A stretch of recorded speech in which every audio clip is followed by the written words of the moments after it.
On May 31, 1162, a date etched into the annals of world history, a boy named Temujin was born into a nomadic Mongol tribe. This child, who would later become known as Genghis Khan or, quote, universal ruler, was destined to reshape the geopolitical landscape of the 13th century and beyond. His birth marked the beginning of an extraordinary life that would see him rise from obscurity to unite disparate Mongol tribes and forge an empire of unprecedented scale and influence. The circumstances of his birth were humble, yet imbued with a sense of destiny. Born on the banks of the Onon River in present-day Mongolia, Temujin's early life was fraught with hardship.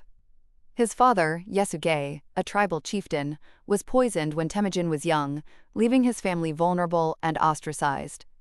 This period of adversity, however, proved to be a crucible, forging the resilience, strategic acumen, and unwavering determination that would define his later leadership.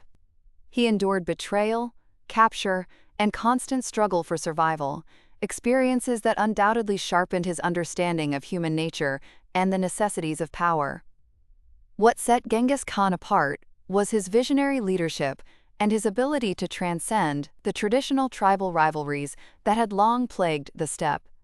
He didn't just conquer, he organized.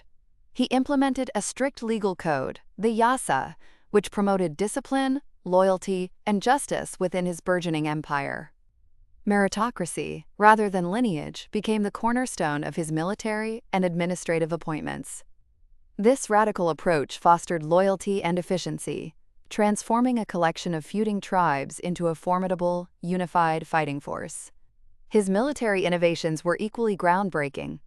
Genghis Khan masterfully utilized the mobility and equestrian skills of his Mongol cavalry, employing sophisticated tactics like feigned retreats, encirclement, and rapid, coordinated attacks.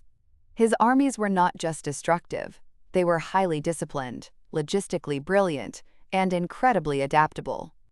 They struck fear into the hearts of their adversaries, yet, within the conquered territories, a surprising degree of religious tolerance and intellectual exchange often followed their initial onslaught. The Pax Mongolica, a period of relative peace and stability under Mongol rule, facilitated trade, communication, and the transfer of knowledge across Eurasia, laying the groundwork for later global interactions. By the time of his death in 1227, Genghis Khan had established an empire stretching from the Pacific Ocean to the Caspian Sea, an achievement unparalleled in human history. His legacy is complex and multifaceted. He was undoubtedly a conqueror who brought immense destruction, but he also laid the foundations for some of the largest and most influential empires in history, including the Yuan dynasty in China. He ushered in an era of unprecedented connectivity between East and West, influencing everything from cartography and gunpowder to paper money and diplomatic practices. The birth of Genghis Khan on May 31, 1162, was not merely the arrival of an individual. It was the genesis of a force that would profoundly alter the course of human civilization, leaving an indelible mark on the political, cultural, and economic landscape of the world. His story remains a testament to the power of vision, resilience, and the enduring impact of a single individual on the grand tapestry of history.